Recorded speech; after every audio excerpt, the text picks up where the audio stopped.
जय श्री कृष्णा सा। आप सभी का मेरे चैनल पर स्वागत है। आइए सुनते हैं वैशाख मास महात्म्य अध्याय 9। इतनी कथा सुनकर मिथिलेश ने पूछा, हे ब्राह्मण, इक्ष्वाकु वंश के राजा ने जल और अन्न का दान नहीं किया। इसी से वह चातक और छिपकली की तथा साधु महात्माओं की सेवा न करने से गिद्ध योनि में आया। परंतु आपने बताया कि वह 7 जन्म तक कुत्ते की योनि में आया। उसने केवल संत महात्माओं की सेवा नहीं की, सो उसका फल उसको न मिलता। उसने किसी को कष्ट भी नहीं दिया, सो बिना कारण ही उसको कुत्ते की योनि क्यों मिली? इसका मुझको संशय है। कृपा कर आप मेरी शंका का समाधान करिए। राजा के ऐसे प्रश्न सुनकर महायशस्वी श्रुतिदेव ने कहा, तुम धन्य हो जो हे राजन तुमने ऐसा धार्मिक प्रश्न किया। सो मैं अब तुम्हारे संशय का समाधान करता हूँ।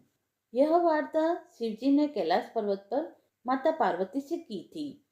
सब लोगों की रचना कर उनको परलोक और लोक 2 प्रकार की स्थिति बताई और इनकी स्थिति के निमित्त 3 भेद बताए।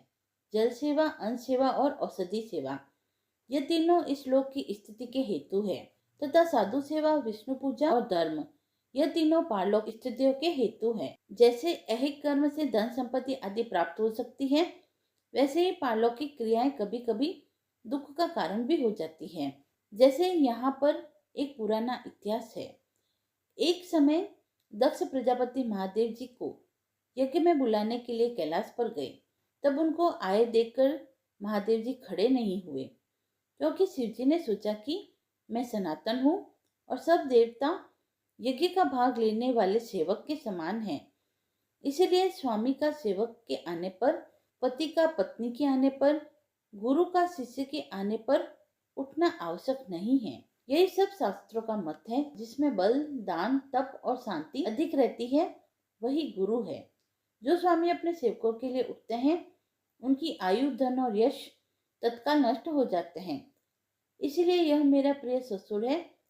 ऐसा विचार कर दक्ष प्रजापति की भलाई के लिए ही वह नहीं उठे। यह देखकर दक्ष प्रजापति को अत्यंत क्रोध आ गया और उनके सामने ही वह उनकी निंदा करने लगा कि देखो, इस दरिद्री को बड़ा अहंकार हो गया है। इसका धन केवल एक बूढ़ा बैल, जिस पर केवल चर्म ही रह गया है, कपाल की हड्डी धारण करता है, पाखंडी, अहंकारी, महा अपवित्र, किसी का शुभ कार्य न करने वाला, दरिद्रता के मारे शीत से दुखित हाथी चर्म को ओढ़ने वाला, शमशान जिसका घर है, सर्पों का आभूषण है, न इसमें धीरज है न ज्ञान, भस्मासुर के डर के मारे दूर भाग गया, भूत प्रेतों का संग, इसके कुल का कुछ पता नहीं। दुरात्मा नारद ने ब्रह्मा से इसकी बड़ाई की, जिससे मैंने अपनी कन्या सती का विवाह इसके साथ कर दिया। जैसे कुम्हार का घड़ा चांडाल के घर पहुंचने से किसी का नहीं रहता, वैसे ही मेरी कन्या का मुझसे कोई प्रयोजन नहीं। इस प्रकार दक्ष प्रजापति शंकर और सती को यज्ञ का निमंत्रण न देकर और कुवाक्य कहकर चला गया और यज्ञ स्थान में ऋषियों और मुनियों को साथ लेकर विधि पूर्वक यज्ञ करने लगा।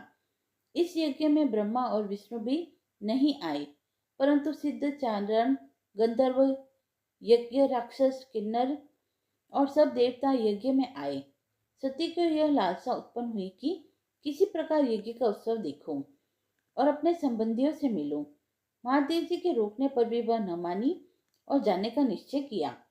शिवजी ने कहा कि भद्रे, दक्ष सदैव सभा में बैठकर मेरी निंदा करता है। वह तुमसे सहन न हो सकेगी। तुम अवश्य अपना शरीर त्याग कर दोगी। अतएव तुम अपने पिता के घर मत जाओ, इसमें कल्याण नहीं है। इस प्रकार समझाने पर भी सती न मानी और चुपचाप चल दी। तब पीछे जाकर नंदी ने उनको अपनी पीठ पर बिठा लिया और कितने ही भूत प्रेत आदि उनके संग हो गए। जब वह अपने पिता के महल में पहुंची तो किसी ने भी उसके साथ कोई बात नहीं की। तब शिवजी की बात याद करके वह यज्ञशाला में गई। वहां पर सभा के लोग सती से कुछ भी न बोले। सती चुपचाप वहां खड़ी रही और रुद्र की आहुति तक पिता की चेष्टा देखती रही। जब दक्ष ने रुद्र की आहुति नहीं दी तो सती ने क्रोधयुक्त होकर कहा कि जो बड़ों का अपमान करते हैं उनका कल्याण नहीं होता।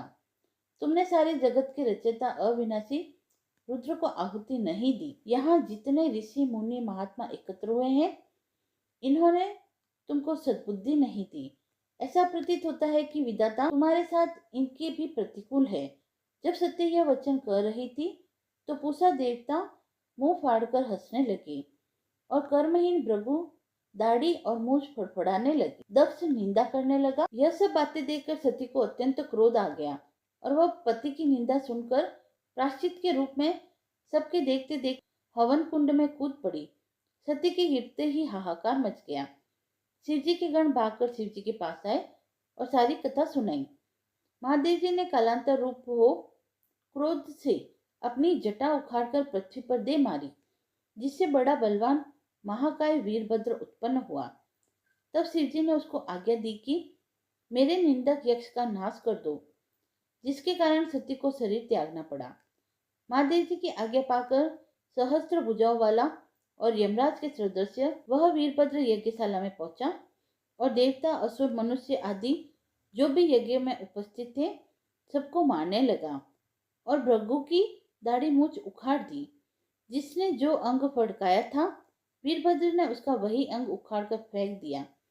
दक्ष का सिर काटने लगा, किंतु शुक्राचार्य मंत्र बल से उसकी रक्षा कर रहे थे, इसीलिए वह उसका सिर न काट सका। तब रुद्र ने स्वयं उसका सिर काट डाला। इस प्रकार यज्ञ में आए हुए सबका संहार कर वे कैलाश को लौटे। जो मरने से बचे थे वे सब भागकर ब्रह्मा जी की शरण में गए। ब्रह्मा जी उनको साथ लेकर कैलाश में गए और वहां जाकर अनेक प्रकार से समझा बुझाकर शिव जी को शांत कराया। फिर महादेव जी को साथ लेकर यज्ञशाला में पहुंचे। यज्ञ में जो मर गए थे उनको जीवन का दान दिया और महादेव जी ने दक्ष के दर पर बकरे का सिर रख दिया, जिससे आज तक उनके उपासक दक्ष को उनकी प्रसन्नता के लिए बम बम बम कहते हैं। भृगु ऋषि के मुख पर बकरे की दाढ़ी लगा दी, पूषा के दांत लगाए, उससे कह दिया कि वह पीस कर खा लिया करेगा। इस प्रकार सबको अंग सहित किया गया और दक्ष पूर्ववत यज्ञ करने लगा। यज्ञ संपूर्ण होने पर सब देवता अपने अपने स्थान को चले गए। 9वां अध्याय समाप्त हुआ।